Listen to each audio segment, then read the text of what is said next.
ഈ വാർത്താ മണിക്കൂറിലെ പ്രധാന റിപ്പോർട്ടുകളുമായി വാർത്താമഴ ആരംഭിക്കുന്നു. ഞാൻ എസ് വിജയകുമാർ. ഒട്ടും സ്മാർട്ടാവാതെ ഒരു പദ്ധതി.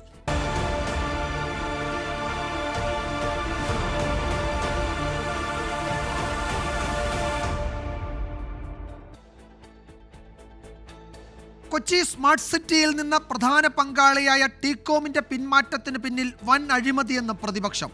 ഭൂമി തിരിച്ചെടുക്കുന്നതിലും ടീകോമിന് നഷ്ടപരിഹാരം നൽകുന്നതിലും അഴിമതിയുണ്ട് എന്നാണ് ആരോപണം. പദ്ധതിയിൽ നിന്ന് പിന്മാറാൻ ടീകോം കത്ത് നൽകിയിരുന്നുവെന്നും പൊതുധാരണ പ്രകാരമാണ് ഭൂമി തിരിച്ചു പിടിക്കുന്നതെന്നുമാണ് സർക്കാരിന്റെ വാദം. കേരളത്തിൽ ഏറെ ചർച്ച ചെയ്യപ്പെട്ട കൊച്ചിയിലെ സ്മാർട്ട് സിറ്റി പദ്ധതിയിൽ നിന്നുള്ള ടീകോമിന്റെ പിന്മാറ്റവും അത് അംഗീകരിച്ച സംസ്ഥാന സർക്കാർ നടപടിയിലും ദുരൂഹതയുണ്ടെന്നാണ് പ്രതിപക്ഷത്തിന്റെ സംശയം. വീഴ്ച ടീകോമിന്റേതെങ്കിൽ എന്തിനാണ് നഷ്ടപരിഹാരം നൽകുന്നതെന്നാണ് പ്രതിപക്ഷത്തിന്റെ ചോദ്യം. അപ്പൊ ടീകോമിന് നഷ്ടപരിഹാരം കൊടുക്കും എന്ന് പറഞ്ഞാൽ അതിന്റെ അർത്ഥം സർക്കാരിന്റെ ഭാഗത്ത് നിന്ന് വീഴ്ചയുണ്ടായിരുന്നില്ല. 8 വർഷത്തിന് ശേഷം ടീകോമിന് നഷ്ടപരിഹാരം കൊടുക്കാനുള്ള തീരുമാനം എന്തിന്റെ അടിസ്ഥാനത്തിലാണ് ഗവൺമെന്റ് എടുക്കുന്നത്? പദ്ധതിയിൽ നിന്ന് പിന്മാറിയ ടീകോമിനെതിരെ നടപടി വേണമെന്നും ആവശ്യം. ഇന്നലത്തെ മന്ത്രിസഭാ തീരുമാനം വാഗ്ദാന ലംഘനം നടത്തുകയും കരാർ ലംഘനം നടത്തുകയും ചെയ്ത ടീകോം എന്ന് പറയുന്ന കമ്പനിക്ക് നഷ്ടപരിഹാരം കൊടുക്കുന്നതിനെ പറ്റിയാണ് ഗവൺമെന്റ് തീരുമാനിക്കാൻ പോകുന്നത്. സർക്കാരും ടീകോമും തമ്മിലുള്ള പൊതുധാരണ പ്രകാരമാണ് ഭൂമി തിരിച്ചുപിടിക്കുന്നത്. കഴിഞ്ഞ കുറച്ചു കാലമായി പദ്ധതിയിൽ ഒരു പുരോഗതിയുമില്ലെന്നാണ് സർക്കാരിന്റെ വിശദീകരണം. ടീകോം കുറെ കാലമായിട്ട് അതിനകത്ത് നമുക്ക് മുന്നോട്ട് പോയിട്ടില്ല. സ്മാർട്ട് സിറ്റി പദ്ധതിയിൽ നമുക്കാണെങ്കിൽ കൊച്ചിയിൽ സ്ഥലത്തിന് വേണ്ടിയുള്ള ആവശ്യം വളരെ കൂടുതലാണ്. ഇൻഫോ പാർക്കിൻ്റെ ഏകദേശം മുഴുവനായി കഴിഞ്ഞു. അടുത്ത ഘട്ടത്തിലേക്കുള്ള പ്രവർത്തനങ്ങൾ നമ്മളിപ്പോൾ ലാൻഡ് പൂളിങ്ങിലേക്ക് പോവുകയാണ്. ആ ഘട്ടത്തിലാണ് ഈ ഭൂമി നമ്മൾ കൊടുത്തിരിക്കുന്നത് ഉപയോഗിക്കാതെ കിടക്കുന്നത്. പദ്ധതി അവസാനിപ്പിച്ച് ഭൂമി ഏറ്റെടുക്കുന്നതിന് മന്ത്രിസഭയാണ് തീരുമാനം കൈക്കൊണ്ടതെങ്കിലും തീരുമാനങ്ങളിൽ സുതാര്യത ഇല്ലെന്നതാണ് സംശയങ്ങൾക്ക് വഴിവെച്ചിരിക്കുന്നത്. 24 തിരുവനന്തപുരം. മറ്റൊരു പ്രധാന റിപ്പോർട്ടിലേക്കാണ് വാർത്താമഴ കടക്കുന്നത്. സീറ്റ് അട്ടിമറിയിൽ ഉന്നതതല അന്വേഷണം.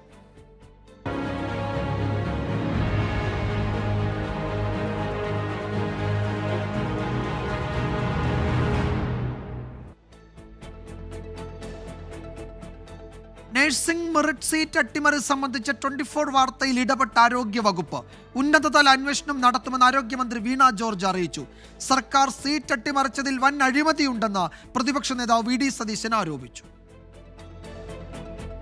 സർക്കാർ മെറിറ്റ് അഡ്മിഷൻ നടത്തേണ്ട 37 സീറ്റ് അട്ടിമറിച്ച് മാനേജ്മെന്റ് അഡ്മിഷൻ നടത്തിയതിൽ ഉന്നതതല അന്വേഷണം നടത്താൻ ആരോഗ്യവകുപ്പ്. Nursing council, fees regulatory committee, medical education തുടങ്ങിയ സ്ഥാപനങ്ങൾ ഉൾപ്പെടുന്നതിനാലാണ് ഉന്നതതല അന്വേഷണം തീരുമാനിക്കുന്നത്. ഉന്നതതല അന്വേഷണം നടത്തണമെന്നുള്ളത് തീരുമാനിച്ചിരുന്നു. അതിന്റെ ബാക്കി കാര്യങ്ങൾ അത് എന്തൊക്കെ ഈ കാര്യങ്ങൾ മുഴുവനായിട്ട് പരിശോധിച്ചതിന് ശേഷം ഉന്നതതല അന്വേഷണമായിരിക്കും. തീർച്ചയായിട്ടും സമഗ്രമായ അന്വേഷണം നടത്തും. ആരോഗ്യവകുപ്പ് അഡീഷണൽ ചീഫ് സെക്രട്ടറിയുടെ നേതൃത്വത്തിലായിരിക്കും അന്വേഷണം. മെറിറ്റ് അട്ടിമറിച്ച 2 നഴ്സിംഗ് മാനേജ്മെന്റുകൾക്കും CPM-ഉമായി ബന്ധമുണ്ടെന്നും വലിയ അഴിമതിയാണ് നടന്നതെന്നും പ്രതിപക്ഷ നേതാവ്. വലിയ അട്ടിമറിയാണ് നഴ്സിംഗ് സീറ്റുകളിലുണ്ടായി. ഇത് കള്ളക്കച്ചവടമാണ്. ഈ 2 മാനേജ്മെന്റായിട്ട് CPM-ന് ബന്ധമുണ്ട്. മാനേജ്മെന്റ് അഡ്മിഷൻ നടത്തിയ മെറിറ്റ് സീറ്റ് തിരികെ പിടിക്കാനുള്ള നിയമസാധ്യതയും ആരോഗ്യവകുപ്പ് തേടും. ഉമേഷ് ബാലകൃഷ്ണൻ, 24 തിരുവനന്തപുരം. മെറിറ്റ് മറികടന്ന് അഡ്മിഷൻ നടത്തിയ വടശ്ശേരിക്കര ശ്രീ അയ്യപ്പ കോളേജിന് നഴ്സിംഗ് കോഴ്സ് അനുവദിക്കാൻ നടത്തിയത് വഴിവിട്ട നീക്കങ്ങൾ. നഴ്സിംഗ് കൗൺസിൽ പരിശോധനാ റിപ്പോർട്ടിൽ രേഖപ്പെടുത്തിയ കണക്കുകൾ വ്യാജമെന്ന് 24 അന്വേഷണത്തിൽ കണ്ടെത്തി.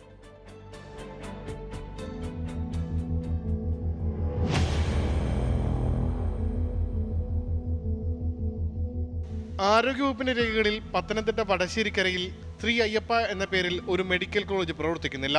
എന്നാൽ നേരിട്ട് വടശ്ശേരിക്കരയിൽ എത്തിയപ്പോൾ കണ്ടത് ശ്രീ അയ്യപ്പ മെഡിക്കൽ കോളേജ് എന്ന പേരിലുള്ള സ്ഥാപനം. അതായത് മെഡിക്കൽ കോളേജ് എന്ന ബോർഡ് സ്വന്തം നിലയിൽ ശ്രീ അയ്യപ്പ നിയമവിരുദ്ധമായി ഉപയോഗിക്കുന്നു.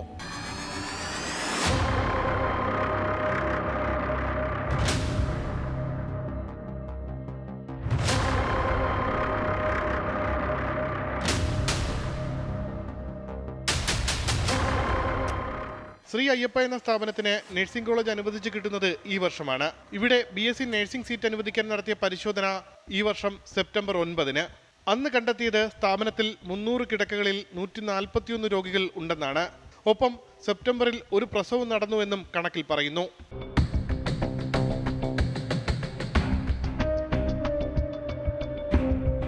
ആകെ കിടക്കകളുടെ 75% രോഗികൾ വേണമെന്ന നിബന്ധനയും മാസം 100 പ്രസവം നടക്കണമെന്ന നിബന്ധനയും പാലിക്കാതെയാണ് നഴ്സിംഗ് കോളേജ് അനുവദിച്ചത്.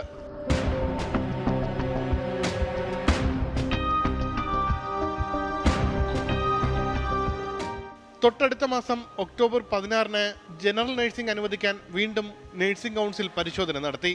അന്ന് രോഗികളുടെ എണ്ണം 255 ഉയർന്നു. ഒക്ടോബർ മാസത്തെ പ്രസവം 5 നോർമൽ പ്രസവം ഉൾപ്പെടെ 20 എണ്ണമായും ഉയർന്നു. ഒരു മാസത്തിനിടയിൽ പ്രസവ കണക്കിൽ അസ്വാഭാവികമായ വർധന.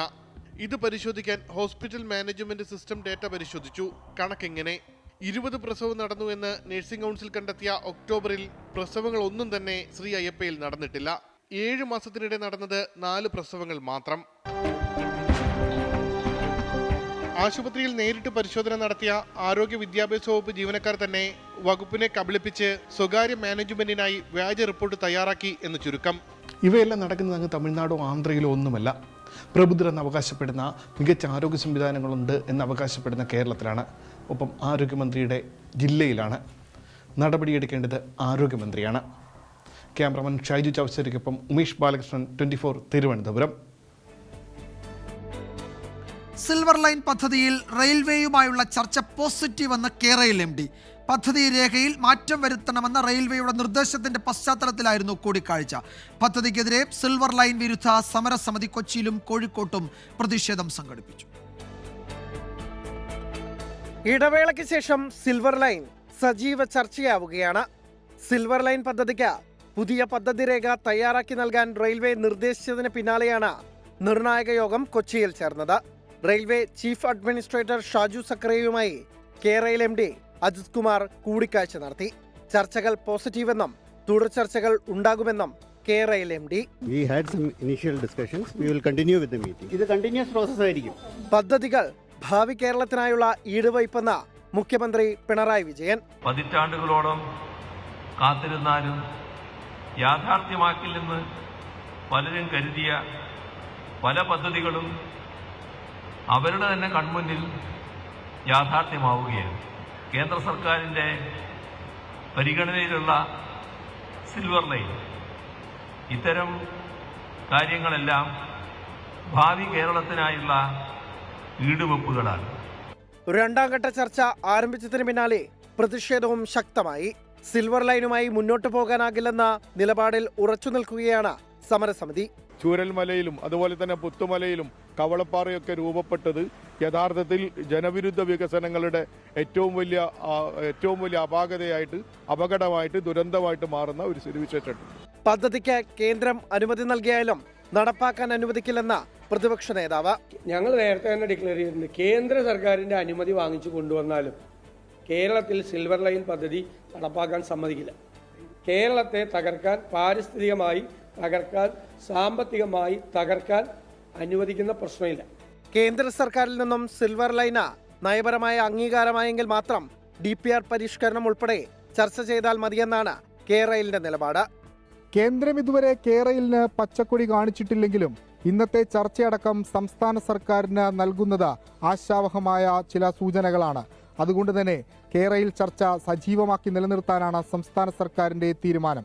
കൊച്ചിയിൽ നിന്ന് VS രാഹുലിനൊപ്പം വിഷ്ണു സുരേഷ്, 24. സ്മാർട്ട് സിറ്റി പദ്ധതിയിലെ ടീകോമിന്റെ പിന്മാറ്റം പ്രതിപക്ഷം വിവാദമാക്കുന്നതിനിടെയാണ് വളരെ പ്രധാനപ്പെട്ട വിവരങ്ങൾ വരുന്നത്. കൊച്ചി സ്മാർട്ട് സിറ്റി പദ്ധതിയിൽ നിന്ന് പിന്മാറിയ ടീകോമിന് നഷ്ടപരിഹാരം നൽകാനുള്ള സർക്കാർ തീരുമാനം കരാറിന് വിരുദ്ധം. 2007 കരാർ അനുസരിച്ച് പദ്ധതി പരാജയപ്പെട്ടാൽ നഷ്ടപരിഹാരം ഈടാക്കേണ്ടത് ടീകോം കമ്പനിയിൽ നിന്നാണ്. ഇവിടെ പക്ഷേ ടീകോമിന് അങ്ങോട്ട് നഷ്ടപരിഹാരം കൊടുക്കാൻ ഒരു സമിതിയെ നിയോഗിക്കുമെന്നാണ് ഇന്ന് വ്യവസായ മന്ത്രി P രാജീവ് അറിയിച്ചത്. ആർ ശ്രീജിത്ത് വിവരങ്ങൾ നൽകും തിരുവനന്തപുരത്ത് നിന്ന്. ശ്രീജിത്ത്, ഇതിൽ എങ്ങനെയാണ് ടീകോമിന് നഷ്ടപരിഹാരത്തിന് അർഹത എന്ന ചോദ്യം ഈ പിന്മാറ്റ വാർത്ത പുറത്തു വന്നതിന് പിന്നാലെ പലരും ഉന്നയിച്ചതാണ്. അത് ബലപ്പെടുത്തുന്നതാണ് ഈ 2007 മന്ത്രിസഭാ യോഗം അംഗീകരിച്ച കരാർ വ്യവസ്ഥയുടെ വിവരങ്ങൾ പുറത്തു വരുമ്പോൾ അത് ഏറെക്കുറെ അതൊരു അട്ടിമറി ഇപ്പോൾ നടക്കുന്നുണ്ട് എന്ന് ബോധ്യപ്പെടുകയും ചെയ്യുന്നത്. അന്ന് കരാറിൽ എന്തൊക്കെയാണ് പറഞ്ഞിരിക്കുന്നത്? ഏത് സാഹചര്യത്തിലാണ് ടീകോമിന് ഇപ്പോൾ അങ്ങോട്ട് നഷ്ടപരിഹാരം നൽകി അവരെ ഒഴിവാക്കുന്നത്? വിജയകുമാർ, VS സർക്കാരിന്റെ 1ാം വാർഷിക ദിനത്തിലാണ് ടീകോമുമായി കൊച്ചിയിലെ സ്മാർട്ട് സിറ്റി പദ്ധതിക്ക് വേണ്ടി കരാർ ഒപ്പുവെച്ചത്. ഈ കരാറിൽ പദ്ധതിയുടെ കാര്യത്തിലും തൊഴിൽ വാഗ്ദാനത്തിന്റെ കാര്യത്തിലും ടീകോം വീഴ്ച വരുത്തിയാൽ നഷ്ടപരിഹാരം അവരിൽ നിന്ന് ഈടാക്കാനുള്ള കൃത്യമായ വ്യവസ്ഥ ഉണ്ടായിരുന്നു. ഈ വ്യവസ്ഥ നിലനിൽക്കെയാണ് ഇന്നലെ മന്ത്രിസഭാ യോഗം തീരുമാനിച്ചിരിക്കുന്നത്. സ്മാർട്ട് സിറ്റി പദ്ധതി ഉപേക്ഷിക്കുമ്പോൾ ടീകോമിന് ഇതുവരെ അവർ മുടക്കിയ മുതൽ അതിന്റെ നഷ്ടപരിഹാരം തിരിച്ചു നൽകാമെന്ന് തീരുമാനമെടുത്തത്. ആ നഷ്ടപരിഹാരവും പിന്മാറ്റ നയവും തീരുമാനിക്കാനായി ഒരു കമ്മിറ്റിയെ നിയോഗിക്കുകയും ചെയ്തിട്ടുണ്ട്. ആ കമ്മിറ്റിയിൽ ടീകോമിന്റെ അന്നത്തെ സിഇഒ ആയിരുന്ന ബാജു ജോർജിനെ ഉൾപ്പെടുത്തുകയും ചെയ്തിട്ടുണ്ട്. അതാണ് ഇപ്പോൾ വിവാദമായിരിക്കുന്നത്. അതായത് നഷ്ടപരിഹാരം കരാറിൽ വീഴ്ച വരുത്തിയാൽ സർക്കാരിന് ഇങ്ങോട്ട് നഷ്ടപരിഹാരം നൽകണമെന്ന വ്യവസ്ഥ നിലനിൽക്കുമ്പോഴാണ് അങ്ങോട്ട് ടീകോമിന് നഷ്ടപരിഹാരം നൽകാമെന്നുള്ള തീരുമാനം മന്ത്രിസഭ കൈക്കൊണ്ടിരിക്കുന്നതും അതിനായി ഒരു കമ്മിറ്റിയെ നിയോഗിക്കുകയും ചെയ്തിരിക്കുന്നത്. ഈ മന്ത്രിസഭാ തീരുമാനം തന്നെ 2007 സ്മാർട്ട് സിറ്റി കരാറിന് ഘടകവിരുദ്ധമാണ്, അതിന്റെ നഗ്നമായ ലംഘനമാണ് എന്ന കാര്യമാണ് ഇപ്പോൾ വ്യക്തമാകുന്നത്. ഇതിൽ ഏത് സാഹചര്യത്തിലാണ് ഇപ്പോൾ അങ്ങോട്ട് നഷ്ടപരിഹാരം കൊടുക്കാനുള്ള തീരുമാനം? ഇന്നലെ മന്ത്രിസഭായോഗം അംഗീകരിച്ചത് ചീഫ് സെക്രട്ടറിയുടെ ഒരു ശുപാർശ റിപ്പോർട്ടാണ്. അതിലായിരിക്കുമല്ലോ ഒരുപക്ഷെ ഈ അങ്ങോട്ട് നഷ്ടപരിഹാരം ടീകോമിന് കൊടുത്ത് അവരുടെ ഒഴിവാകൽ തീരുമാനം അംഗീകരിക്കുന്നത്. അതിൻ്റെ പശ്ചാത്തലം എന്താണ് അക്കാര്യത്തിൽ സർക്കാരിന് പറയാനുള്ളത്? വ്യവസായ മന്ത്രി പറയുന്നത് അതിനൊരു സമിതിയെ നിയോഗിക്കും ഈ നഷ്ടപരിഹാരം തീരുമാനിക്കാൻ എന്നാണ്. ആ സമിതിയൊന്നും യഥാർത്ഥത്തിൽ ഈ കരാറിൻ്റെ ഭാഗമായി ഉള്ളതല്ലല്ലോ. വിജയകുമാർ, മന്ത്രിസഭയിൽ ഈ ഇന്നലത്തെ ആലോചന വരാനുള്ള പ്രധാനപ്പെട്ട കാരണം ടീകോം ഈ പദ്ധതിയുമായി മുന്നോട്ട് പോകാൻ പല കാരണങ്ങൾ കൊണ്ട് തങ്ങൾക്ക് കഴിയില്ലെന്ന കാര്യം രേഖാമൂലം കത്തുമൂലം സർക്കാരിനെ അറിയിച്ചിരുന്നു. ഈ കത്തിന്റെ അടിസ്ഥാനത്തിൽ എങ്ങനെയാണ് ഈ ടീകോമുമായി ബന്ധപ്പെട്ട പ്രശ്നങ്ങൾ പരിഹരിക്കുന്നതെന്ന് പഠിക്കാൻ ചീഫ് സെക്രട്ടറി ശാരദാ മുരളീധരൻ അധ്യക്ഷനായ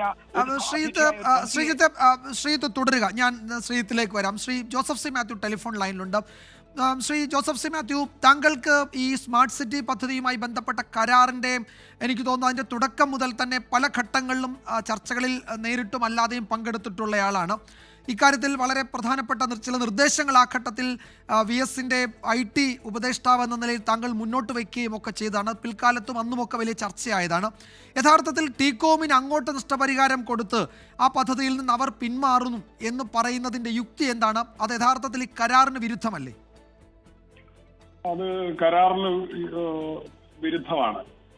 അതായത് നമ്മൾ അതിന്റെ കരാറിന്റെ ക്ലോസ് 7.2.2C അതാണ് നമ്മുടെ കരാറിന്റെ വ്യവസ്ഥ. അതായത് നമുക്ക് ഈ കരാറിൽ നിന്ന് ടീകോമിൽ നിന്ന് നമ്മൾ പ്രതീക്ഷിച്ചത്, ടീകോം ഒരു റിയൽ എസ്റ്റേറ്റ് സ്ഥാപനമാണ്. ഇത് മുഖ്യമന്ത്രിയായിരുന്ന VS ഇത് പലതവണ പറഞ്ഞിട്ടുള്ളതാണ്. ഈ റിയൽ എസ്റ്റേറ്റ് സ്ഥാപനം അവിടെ കെട്ടിടം നിർമ്മിക്കുമ്പോൾ നമ്മൾ സാധാരണ ഒരു IT സ്ഥാപനത്തിന്റെ കാര്യത്തിൽ എടുക്കുന്നതിനേക്കാൾ ചില മുൻകരുതലുകൾ എടുക്കേണ്ടത്. ആ മുൻകരുതൽ എന്ന് പറയുന്നത് അവര് നിർമ്മിക്കുന്ന കെട്ടിടം ആർക്കാണ് വാടകയ്ക്ക് കൊടുക്കുന്നത് എന്നുള്ളത് നമ്മൾ ഉറപ്പുവരുത്തണം. അതുകൊണ്ട് നിങ്ങൾ രണ്ട് കാര്യങ്ങളാണ് നമ്മൾ പ്രധാനമായി പറഞ്ഞത്. നിങ്ങൾ മിനിമം 88 ലക്ഷം ചതുരശ്ര അടി കെട്ടിടം നിർമ്മിക്കണം. അതിന്റെ 70% 69 ലക്ഷം സ്ക്വയർ ഫീറ്റ് ചതുരശ്ര അടി IT സ്ഥാപനങ്ങൾക്ക് മാത്രമായിരിക്കണം നിങ്ങൾ നൽകുന്നത്. ഇതായിരുന്നു പ്രധാന വ്യവസ്ഥ. അങ്ങനെ ചെയ്താൽ നമുക്ക് 90,000 ജോലി ലഭിക്കും എന്നുള്ളതാണ് നമുക്ക് അതിൽ നിന്നുള്ള അഡ്വാൻറ്റേജ്. ഇത് നിങ്ങൾ 10 വർഷത്തിനുള്ളിൽ ചെയ്യണമെന്നും ഓരോ വർഷവും എത്ര നിർമ്മിക്കണമെന്നും അനക്ഷർ B എന്ന് പറയുന്ന എഗ്രിമെന്റിൽ ഓരോ വർഷവും നിർമ്മിക്കേണ്ട കെട്ടിടങ്ങൾ അതിൽ IT എത്ര അല്ലാത്തത് എത്ര എന്നുള്ളത് നിഷ്കർഷിച്ചിട്ടുണ്ട്. അപ്പൊ ഇത് ഉറപ്പുവരുത്തുന്നതിന് വേണ്ടിയാണ് സർക്കാർ പ്രതിനിധികൾ ആ ഡയറക്ടർ ബോർഡിൽ ഇരിക്കുന്നത്. പക്ഷെ നിർഭാഗ്യവശാൽ 1-ാം വർഷം തന്നെ ഇതിന്റെ വയലേഷൻ ഉണ്ടായി, ഒരു നടപടി ഉണ്ടായില്ല. 10-ാം വർഷവും വയലേഷൻ ഉണ്ടായി, ഒന്നും ഉണ്ടായില്ല. ഇപ്പൊ 14-ാമത്തെയോ 15-ാമത്തെയോ വർഷം വന്നിട്ടാണ് ഇങ്ങനെ അവര് ഉപേക്ഷിച്ചു പോകുന്നു എന്ന് പറയുന്നത്. വലിയൊരു ഓപ്പർച്യൂണിറ്റി കോസ്റ്റ് ആ കാര്യത്തിൽ നമുക്കൊരു വലിയ നഷ്ടം ഉണ്ടായിട്ടുണ്ട്. അപ്പൊ അവര് കരാറില് നമ്മൾ നമ്മുടെ ബാധ്യതയിൽ വീഴ്ച വരുത്തിയാൽ, ഇപ്പൊ വസ്തു എടുത്തു കൊടുക്കുന്നതില്, അവിടെ ഇലക്ട്രിസിറ്റി കൊടുക്കുന്നതില്, ഇന്റർനെറ്റ് കണക്ഷൻ എത്തിച്ചു കൊടുക്കുന്നതില്, അങ്ങനെ പല നിബന്ധനകൾ നമ്മളുടെ ഭാഗത്തു നിന്നുണ്ട്. അതിൽ വീഴ്ച വരുത്തിയാൽ നമ്മൾ എന്ത് നഷ്ടപരിഹാരം അവർക്ക് കൊടുക്കണമെന്നും അവര് വീഴ്ച വരുത്തിയാൽ എന്ത് നഷ്ടപരിഹാരം ഇങ്ങോട്ട് തരണമെന്നും കരാറിൽ പറഞ്ഞിട്ടുണ്ട്. ഇത് അവരുടെ ഭാഗത്തു നിന്നുണ്ടായ വീഴ്ചയാണ് എന്നുള്ള കാര്യത്തിൽ അവർക്ക് പോലും എതിരഭിപ്രായം ഉണ്ടാവില്ല. അപ്പോൾ അവരുടെ ഡിഫോൾട്ടിന്റെ കണ്ടീഷനില് നമ്മൾ എന്തൊക്കെയാണ് ചെയ്യേണ്ടതെന്ന് ഈ ക്ലോസ് 7.2.2 ആണ് പറയുന്നത്. അതിൽ 3 വ്യവസ്ഥകളുണ്ട്. അതിൽ ഏത് വേണമെങ്കിലോ ഒന്നിലധികം വ്യവസ്ഥകളോ അത് ഗവൺമെന്റ് ഡിസ്ക്രിപ്ഷനാണ്. അപ്പൊ നമ്മുടെ പൊസിഷനിൽ നിന്ന് നമ്മൾ ആലോചിച്ചാൽ നമുക്ക് ചെയ്യാവുന്ന ഇത് ഞാൻ പറയുന്ന ആ കരാറ് അത് നെഗോഷിയേറ്റ് ചെയ്ത ടീമിന്റെ ഭാഗമായിരുന്നു ഞങ്ങൾ പൊരുതി നേടിയതാണിത്. അപ്പോൾ അങ്ങനെ നിങ്ങൾ വീഴ്ച വരുത്തിയാൽ ഞങ്ങൾക്കുണ്ടായ നഷ്ടം, ഞങ്ങൾ മുടക്കിയ ഇൻവെസ്റ്റ്മെന്റ്, അതിന് ഇങ്ങോട്ട് പൈസ തരണം എന്നാണ് നമ്മളവിടെ എഴുതിയിരിക്കുന്നത്. ആ പൈസ തരുന്നത് നമ്മൾ രണ്ടുപേരും കൂടെ തീരുമാനിക്കുന്ന ഒരു ചാർട്ടേഡ് അക്കൗണ്ടന്റ് ഫേം അത് എത്ര രൂപ ഇങ്ങോട്ട് തരണമെന്നുള്ളത് തീരുമാനിക്കും.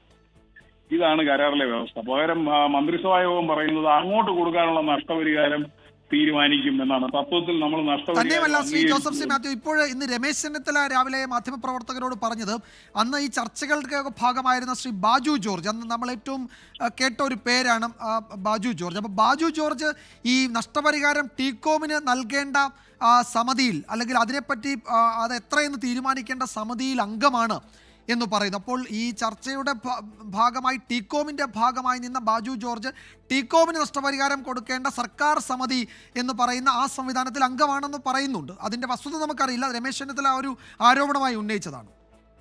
അല്ല, ആരോപണമല്ല, അത് മന്ത്രിസഭാ യോഗ തീരുമാനത്തിൽ ഉണ്ടെന്നാണ് എനിക്ക് തോന്നുന്നത്. ഏതായാലും അതിൽ അദ്ദേഹത്തിന്റെ പേരും അതിലുണ്ട്. അത് ഒരു ശരിയായ കീഴ്വഴക്കമാണെന്ന് ഞാനും കരുതുന്നില്ല. ബാജു ഒരു സുഹൃത്തൊക്കെയാണ്. അദ്ദേഹത്തോടും എനിക്ക് അഭ്യർത്ഥിക്കാനുള്ളത് അതിൽ നിന്ന് അദ്ദേഹം പിന്മാറണമെന്നുള്ളതാണ്. പക്ഷെ എന്ത് തന്നെയായാലും കരാറിലെ വ്യവസ്ഥ ബ്ലാക്ക് ആൻഡ് വൈറ്റിൽ എഴുതി വെച്ചിരിക്കുകയാണ്. ബാജുവും ആ ചർച്ചയുടെ ഭാഗമായിരുന്നു. മറുഭാഗത്ത് ടീകോമിന്റെ പ്രതിനിധിയായി ബാജു ജോർജും ഉണ്ടായിരുന്നു. അപ്പൊ അതുകൊണ്ട് നമ്മൾ എന്താണ് ചർച്ച ചെയ്തതെന്നും എങ്ങനെയാണ് നമ്മൾ ഈ ചർച്ചയിലൂടെ നേടിയെടുത്തതെന്നും എല്ലാം അദ്ദേഹത്തിന് നന്നായിട്ട് അറിയാം. അദ്ദേഹം ഇപ്പോൾ ഗവൺമെന്റിന്റെ ഭാഗമായിട്ട് പ്രവർത്തിച്ചുകൊണ്ടിരിക്കുകയാണ്. അപ്പൊ അതുകൊണ്ട് അതിലൊരു ഹിപ്പോക്രസി ഉണ്ടാവുമെന്ന് ഞാൻ വിചാരിക്കുന്നില്ല. എന്ത് തന്നെയായാലും അദ്ദേഹം അത് തീരുമാനിക്കട്ടെ. പക്ഷെ ബ്ലാക്ക് ആൻഡ് വൈറ്റിൽ എഴുതി വെച്ചിരിക്കുകയാണ് ഈ വ്യവസ്ഥ. അവര് വീഴ്ച വരുത്തിയാൽ അവർക്ക് പാരിതോഷികം കൊടുക്കുക എന്ന് പറയുന്നത് എന്തൊരു ന്യായമാണെന്ന് എനിക്കറിയില്ല. യെസ്, അതുതന്നെയാണ് പ്രധാനപ്പെട്ട ചോദ്യം. അവിടെ സർക്കാർ മറുപടി പറയേണ്ടതും അതുതന്നെയാണ്. കരാർ അനുസരിച്ച് കേരളത്തിന്, സംസ്ഥാന സർക്കാരിനാണ് ടീകോം നഷ്ടപരിഹാരം നൽകേണ്ടത്. അവരുടെ വീഴ്ചയാണ്. കേരളം നൽകാമെന്ന് കരാറിൻ്റെ ഭാഗമായി പറഞ്ഞിട്ടുള്ള സംഗതികൾ നടപ്പാക്കിയിട്ടുണ്ട്. പക്ഷേ ടീകോം അതിൽ നിന്ന് പിന്മാറാൻ കത്ത് നൽകുകയാണ് ചെയ്തത്. അതിൻ്റെ അടിസ്ഥാനത്തിലാണ് അവർ പിന്മാറുന്നത്.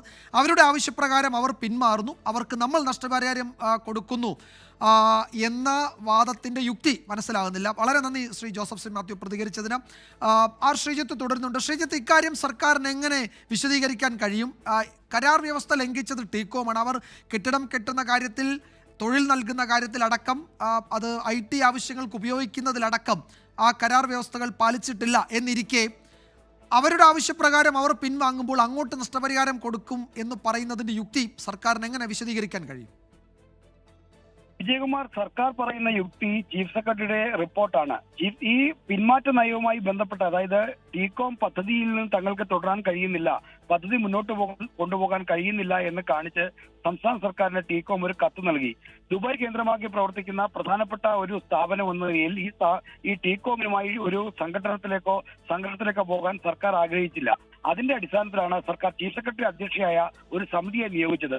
അതുകൊണ്ടാണ് ആ സമിതിയുടെ ശുപാർശ പ്രകാരമാണ് ഇപ്പോൾ നഷ്ടപരിഹാരം നൽകാനുള്ള തീരുമാനമെടുത്തിരിക്കുന്നത്. അതിനായി ഇൻഡിപെൻഡന്റ് ആയിട്ടുള്ള ഒരു ആർബിട്രേറ്ററായി ഈ നഷ്ടപരിഹാരം തീരുമാനിക്കാനായി നിയമിക്കാനും ഇന്നലത്തെ മന്ത്രിസഭാ യോഗത്തിൽ തീരുമാനിച്ചിട്ടുണ്ട്. ആ മന്ത്രിസഭാ യോഗത്തിന്റെ വാർത്താക്കുറിപ്പിൽ അതുണ്ട്. അത് കുറച്ച് ദുർഗ്രഹമായ ഭാഷയിലാണ് ഇതുമായി ബന്ധപ്പെട്ട കാര്യങ്ങൾ സർക്കാർ വിശദീകരിച്ചിരിക്കുന്നത് എന്നതാണ് മറ്റൊരു കൗതുകകരമായ കാര്യം. ഈ ഭൂമി തിരിച്ചുപിടിക്കുമെന്നോ അല്ലെങ്കിൽ ഇത്തരത്തിലുള്ള തീരുമാനങ്ങളെന്നോ വ്യക്തമാക്കുന്നതിന് പകരം ഈ കാര്യത്തിൽ ഒരു ദുർഗ്രഹമായ ടീകോമുമായി ബന്ധപ്പെട്ട പ്രശ്നങ്ങൾ പരിഹരിക്കാൻ ശുപാർശ അംഗീകരിച്ചു, ചീഫ് സെക്രട്ടറിയുടെ നേതൃത്വത്തിലുള്ള സമിതിയുടെ ശുപാർശ അംഗീകരിച്ചു എന്ന് പറയുക മാത്രമാണ് സർക്കാർ വാർത്താക്കുറിപ്പ് ചെയ്തത്. മറ്റുള്ള കാര്യങ്ങൾ മാധ്യമപ്രവർത്തകരുടെ അന്വേഷണത്തിലൂടെ പുറത്തു വന്ന വിവരങ്ങളാണ്. ചീഫ് സെക്രട്ടറി പിന്നീട് ആ കാര്യം സ്ഥിരീകരിക്കുകയും ചെയ്തു. എന്നാൽ ചീഫ് സെക്രട്ടറി അധ്യക്ഷയായ സമിതി ശുപാർശ ചെയ്തത് രണ്ട് കക്ഷികൾ, അതായത് ടീകോമും സംസ്ഥാന സർക്കാരും തമ്മിൽ ഒരു പൊതുധാരണയിൽ എത്തിയിട്ട് ഒരു പൊതു പിന്മാറ്റ നയം രൂപകൽപ്പന ചെയ്തെടുക്കണം. അങ്ങനെ എടുക്കുമ്പോൾ ഇതുവരെ മുടക്കിയ തുക ടീകോമിന് നഷ്ടപരിഹാരമായി തിരികെ നൽകണം എന്നാണ്. നഷ്ടപരിഹാരമായി തിരികെ നൽകാനുള്ള തീരുമാനത്തിന് ഉപോത്ബലകമായി സർക്കാർ ചൂണ്ടിക്കാണിക്കുന്നത്, അല്ലെങ്കിൽ സർക്കാർ ഉന്നയിക്കുന്ന വാദം ചീഫ് സെക്രട്ടറിയുടെ റിപ്പോർട്ടാണ്. മറ്റൊരു കരാർ ഉണ്ടെങ്കിൽ കൂടി ചീഫ് സെക്രട്ടറി റിപ്പോർട്ടിനെ ആധാരമാക്കി സർക്കാരിന് റിപ്പോർട്ട് നൽകാം. മാത്രമല്ല, അക്കാര്യത്തിൽ നയപരമായ തീരുമാനമെടുത്തത് മന്ത്രിസഭയുമാണ്. അതാണ് സർക്കാരിന്റെ പിടിവള്ളി. യെസ്, ഏതായാലും മന്ത്രിസഭാ യോഗത്തിൻ്റെ ഇന്നലത്തെ തീരുമാനം കരാർ വ്യവസ്ഥകൾക്ക് വിരുദ്ധമാണ് എന്നത് വ്യക്തമാണ്. ടീകോമാണ് പിന്മാറ്റം ആവശ്യപ്പെട്ടത്. അവർ പിന്മാറുന്നത് അവരുടെ താല്പര്യപ്രകാരമാണ്. അവരുടെ താല്പര്യപ്രകാരം അവർ പിന്മാറുമ്പോൾ സംസ്ഥാന സർക്കാർ നമ്മൾ എന്തിന് അവർക്ക് നഷ്ടപരിഹാരം കൊടുക്കണമെന്ന ചോദ്യത്തിന് യുക്തിഭദ്രമായ ഒരു മറുപടി സർക്കാരിൽ നിന്ന്, വ്യവസായ മന്ത്രിയിൽ നിന്ന് ഉണ്ടായിട്ടില്ല. തന്നെയുമല്ല, അവിടെ കുടിയൊഴിപ്പിക്കലൊക്കെ നടത്തി ഏറ്റെടുത്ത ഭൂമിയാണ് അത് സ്മാർട്ട് സിറ്റി പദ്ധതിക്കായി. ആ ഭൂമി ഇനിയിപ്പോൾ സർക്കാർ എന്താവശ്യത്തിനും ഉപയോഗിക്കുന്നു എന്നതൊക്കെയുള്ള ചോദ്യങ്ങൾ ഉയരുന്നുണ്ട്. അപ്പോൾ അത്തരം ചോദ്യങ്ങൾക്ക് മറുപടി ലഭിക്കേണ്ടതുണ്ട്. കൂടുതൽ വിശദീകരണം അക്കാര്യത്തിൽ ഉണ്ടാകും എന്ന് കരുതാം. വാർത്താമഴയിലേക്ക് വീണ്ടും സ്വാഗതം. കാസർകോട്ടെ ക്രൂര കൊലപാതകം.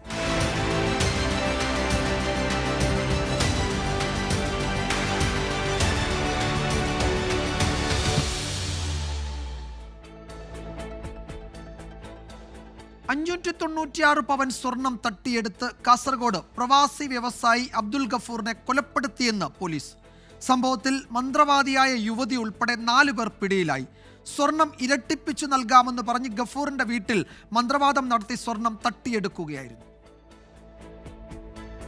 2023 ഏപ്രിൽ 14 അബ്ദുൽ ഗഫൂർ ഹാജിയെ പൂച്ചക്കാട്ടെ വീട്ടിൽ മരിച്ച നിലയിൽ കണ്ടെത്തിയത്. ജിന്നുമ എന്നറിയപ്പെടുന്ന മന്ത്രവാദിനി മാങ്ങാട് സ്വദേശി KH ഷമീന, ആൺസുഹൃത്ത് ഉളിയത്തടുക്ക സ്വദേശി ഉബൈസ്, പൂച്ചക്കാട് സ്വദേശി അസ്നിഫ, കൊല്യ സ്വദേശി ആയിഷ എന്നിവരാണ് കേസിൽ അറസ്റ്റിലായത്. സ്വർണം ഇരട്ടിപ്പിച്ചു നൽകാമെന്ന് പറഞ്ഞ് അബ്ദുൽ ഗഫൂർ ഹാജിയിൽ നിന്ന് 596 പവൻ സ്വർണം പ്രതികൾ കൈക്കലാക്കി. ഈ സ്വർണം തിരിച്ചു നൽകേണ്ടി വരുമെന്ന് കരുതി പൂച്ചക്കാട്ടെ വീട്ടിലെത്തി തല ചുമരിലിടിച്ച് കൊലപ്പെടുത്തിയെന്നാണ് കേസ്. മകന്റെ പരാതിയിൽ ബേക്കൽ പോലീസ് അസ്വാഭാവിക മരണത്തിന് കേസെടുത്തെങ്കിലും അന്വേഷണം മുന്നോട്ടു പോയില്ല. നാട്ടുകാരുടെ നേതൃത്വത്തിൽ സമരസമിതി രൂപീകരിച്ച് സമ്മർദ്ദം ശക്തമാക്കിയതോടെ പ്രത്യേക അന്വേഷണ സംഘം രൂപീകരിച്ചു. ജില്ലാ crime records bureau DYSP KJ ജോൺസന്റെ നേതൃത്വത്തിലായിരുന്നു അന്വേഷണം. ഞങ്ങളെ സംബന്ധിച്ചിടത്തോളം ഒരുപാട് പ്രതികൾ ഇതിൻ്റെ പുറകിലുണ്ട്. ഒന്നോ രണ്ടാളുകൾ കൊണ്ട് ഇത് ചെയ്യാൻ പറ്റുന്നതല്ല. ഒരു 10-20ഓളം ആളുകൾ ഇതിൻ്റെ പുറകിലുണ്ട് എന്നുള്ളത് യാതൊരു സംശയമില്ല. ഈ കേസുമായി ബന്ധപ്പെട്ട കാര്യങ്ങളിൽ ഈ ഇപ്പോൾ അറസ്റ്റ് ചെയ്തിരിക്കുന്ന ജിന്നുമ്മയും ഈ കൂട്ടവും നമ്മുടെ കാസർഗോഡ് ജില്ലയിലെ ഒരുപാട് കുടുംബങ്ങളെ തകർത്തിട്ടുണ്ട്. തട്ടിയെടുത്ത സ്വർണം കാസർഗോഡുള്ള വിവിധ ജ്വല്ലറികളിൽ വിറ്റതായാണ് സൂചന. സമാന രീതിയിൽ തട്ടിപ്പ് നടന്നിട്ടുണ്ടോ എന്നും പോലീസ് അന്വേഷിക്കുന്നുണ്ട്. 24 കാസർഗോഡ്.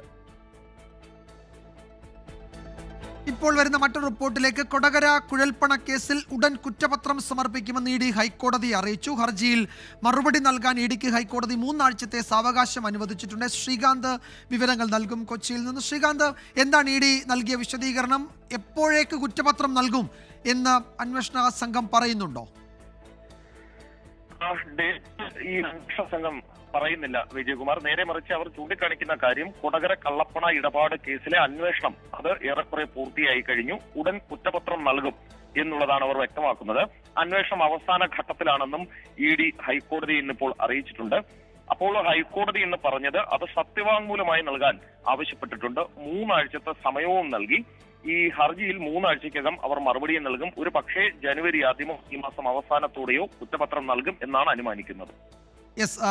കൊടകര കുഴൽപ്പണ കേസിൽ ED ഉടൻ കുറ്റപത്രം നൽകും. ഒരു പക്ഷേ ഈ മാസം അവസാനം അല്ലെങ്കിൽ ജനുവരി ആദ്യത്തോടെ കുറ്റപത്രം സമർപ്പിക്കാൻ കഴിയും എന്നാണ് അന്വേഷണ സംഘം പറയുന്നത്. ശ്രീകാന്താണ് വിവരങ്ങൾ നൽകിയത്. മുണ്ടക്കൈ ഉരുൾപൊട്ടൽ ദുരന്തത്തിൽ കേന്ദ്ര സഹായം വൈകുന്നതിനെതിരെ LDFന്റെ സംസ്ഥാന വ്യാപക പ്രതിഷേധം. തിരുവനന്തപുരത്ത് രാജ്ഭവനിലേക്കും ജില്ലകളിൽ കേന്ദ്ര സർക്കാർ സ്ഥാപനങ്ങൾക്ക് മുന്നിലേക്കുമായിരുന്നു പ്രതിഷേധ മാർച്ച്.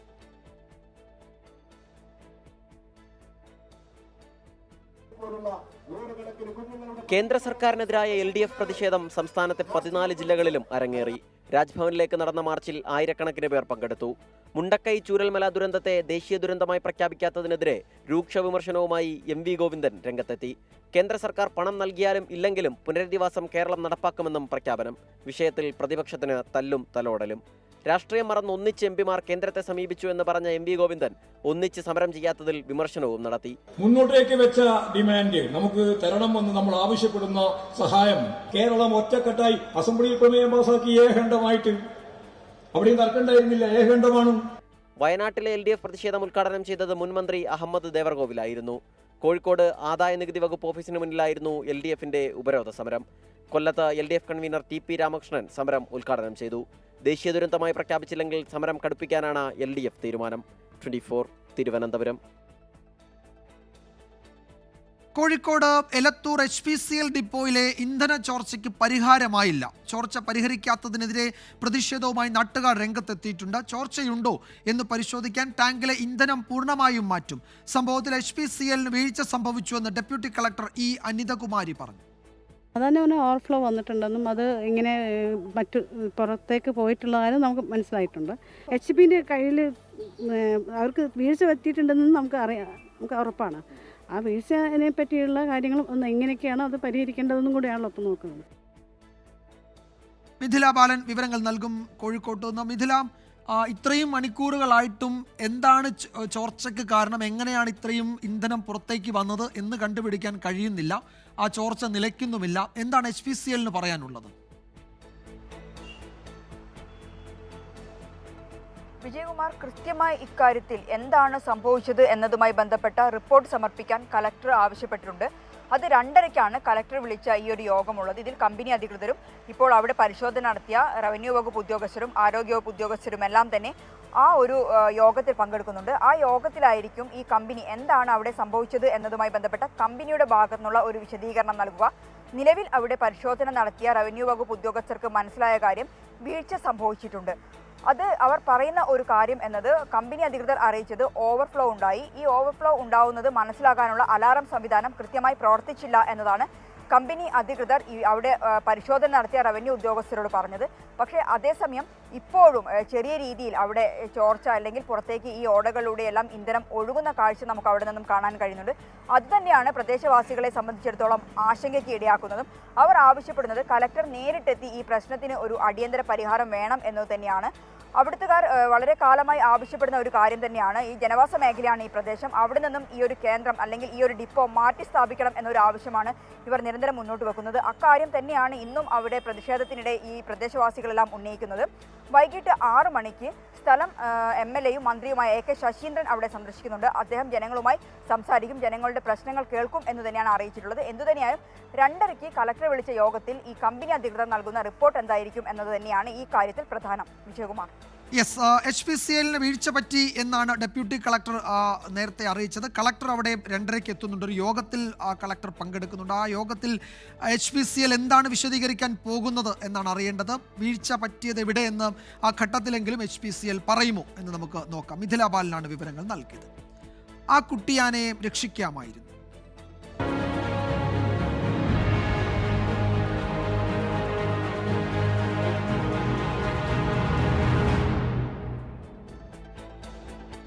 തൃശൂർ പാലപ്പള്ളിയിൽ മാലിന്യക്കുഴിയിൽ വീണ കുട്ടിയാന ചരിഞ്ഞു. കുട്ടിയാനയ്ക്ക് രക്ഷപ്പെടുത്താൻ 6 മണിക്കൂർ നീണ്ട ദൗത്യമുണ്ടായിരുന്നു. പക്ഷേ അത് ഫലം കണ്ടില്ല. ഇന്ന് രാവിലെ 6 മണിയോടെയാണ് കുട്ടിയാന കുഴിയിൽ വീണത്. അശ്വിൻ പാലാഴി തൃശ്ശൂരിൽ നിന്ന് വിവരങ്ങൾ നൽകും. അശ്വിൻ, ഇത്രയും മണിക്കൂറുകൾ വലിയ ശ്രമം നടത്തിയിട്ടും അത് ഫലം കണ്ടില്ല. എന്താണ് സംഭവിച്ചത് അശ്വിൻ?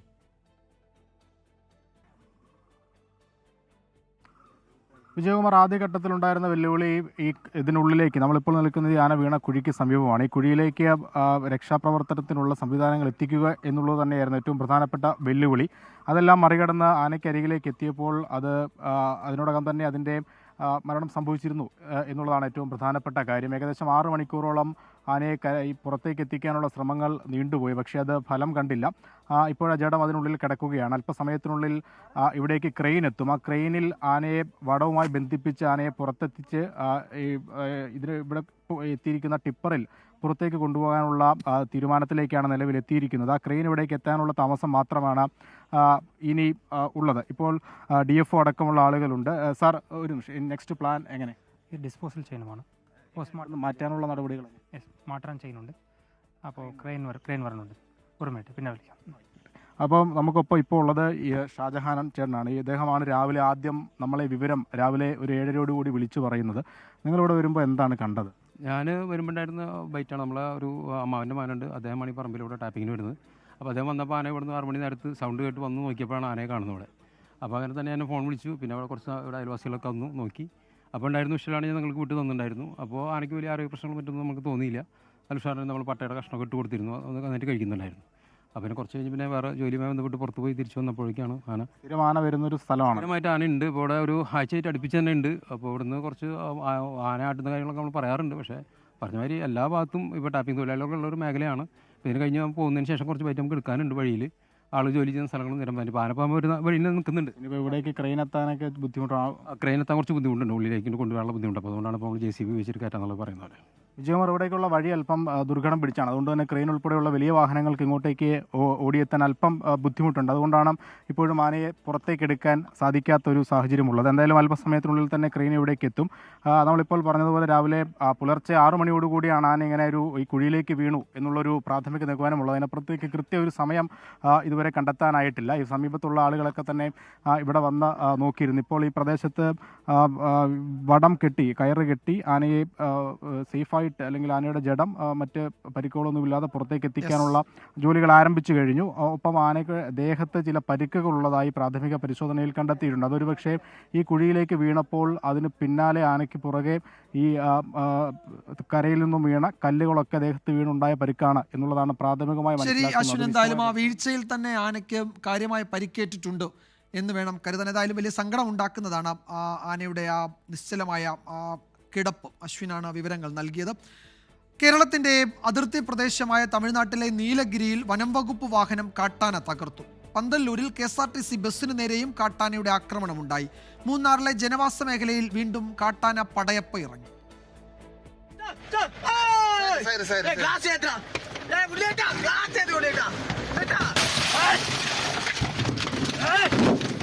ഇന്നലെ രാത്രി 1 മണിക്കാണ് നീലഗിരി പന്തല്ലൂരിൽ കാട്ടാന വനം വകുപ്പിന്റെ വാഹനം തകർത്തത്. വനം വകുപ്പ് ഉദ്യോഗസ്ഥർ ജീപ്പിലുണ്ടായിരുന്നു. ആന ജീപ്പ് കുത്തിമറിച്ചിട്ടെങ്കിലും ആർക്കും പരിക്കില്ല. കാട്ടാന ആക്രമണത്തിന്റെ ദൃശ്യങ്ങളും പുറത്തു വന്നിട്ടുണ്ട്. തമിഴ്നാട് പന്തല്ലൂരിൽ KSRTC ബസ്സിന് നേരെയും കാട്ടാന ആക്രമണമുണ്ടായി. ഇന്നലെ രാത്രി കോയമ്പത്തൂർ മാനന്തവാടി സൂപ്പർഫാസ്റ്റിന്റെ ചില്ല് തകർത്തു. മൂന്നാർ ഗൂഡാർവിള എസ്റ്റേറ്റിലാണ് കാട്ടാന പടയപ്പ എത്തിയത്. ഇന്നലെ രാത്രിയിൽ ജനവാസ മേഖലയിൽ ഇറങ്ങിയ കാട്ടാന കൃഷി നശിപ്പിച്ചു. പടയപ്പ സ്ഥിരമായി ജനവാസ മേഖലയിൽ ഇറങ്ങുന്നതിൽ ആശങ്കയുണ്ടെന്ന് തോട്ടം തൊഴിലാളികൾ പറഞ്ഞു. RRTയുടെ നിരീക്ഷണം കാര്യക്ഷമമല്ലെന്നും നാട്ടുകാർക്ക് പരാതിയുണ്ട്. 24 ഇടുക്കി. 24 അന്വേഷണ പരമ്പര തുടരുന്നു. വഴിമുട്ടിയോ ലൈഫ്.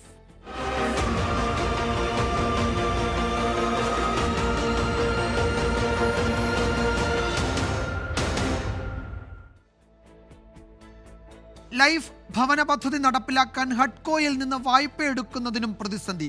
ലൈഫിന് വേണ്ടി എടുക്കുന്ന വായ്പ പൊതുകട പരിധിയിൽ വരുമോ എന്ന ആശങ്കയിൽ സർക്കാർ തീരുമാനം വൈകുകയാണ്. 700 കോടി അടിയന്തരമായി കണ്ടെത്താതെ ഈ വർഷം പൂർത്തിയാക്കാൻ ലക്ഷ്യം വീടുകൾക്ക് പണം നൽകാൻ കഴിയില്ല. ലൈഫ് ഭവന പദ്ധതി പ്രകാരം വീട് വെക്കാൻ സർക്കാർ 4 ലക്ഷം രൂപയാണ് ഗുണഭോക്താക്കൾക്ക് നൽകുന്നത്. ഇതിൽ 1 ലക്ഷം രൂപ സംസ്ഥാന പ്ലാനും 80,000 രൂപ തദ്ദേശ സ്ഥാപനങ്ങളുടെ വിഹിതവുമാണ്. ബാക്കി വരുന്ന 2,20,000 രൂപ തദ്ദേശ സ്ഥാപനങ്ങളുടെ വായ്പയായാണ് സമാഹരിക്കുന്നത്. ബാങ്കിങ്ങേതര ധനകാര്യ സ്ഥാപനമായ ഹഡ്കോയിൽ നിന്നാണ് വായ്പ എടുക്കുന്നത്. ഈ സാമ്പത്തിക വർഷം ലക്ഷ്യമിട്ടിരിക്കുന്ന വീടുകൾ പൂർത്തിയാക്കാൻ തദ്ദേശ സ്ഥാപനങ്ങളുടെ വായ്പാ വിഹിതമായി 700 കോടി രൂപയെങ്കിലും ഉടനടി കണ്ടെത്തിയേ മതിയാകൂ. എന്നാൽ വായ്പ എടുക്കുന്ന കാര്യത്തിൽ സർക്കാരിന്റെ തീരുമാനം വൈകുകയാണ്. ലൈഫ് ഭവന പദ്ധതിക്ക് വേണ്ടി സ്വീകരിക്കുന്ന വായ്പ സംസ്ഥാനത്തിന്റെ പൊതുകടത്തിന്റെ പരിധിയിൽ ഉൾപ്പെടുത്തുമോ എന്ന ആശങ്കയാണ് തീരുമാനം വൈകാൻ കാരണം. ഡിസംബർ കഴിഞ്ഞ് തീരുമാനം വരാൻ സാധ്യതയുള്ളൂ.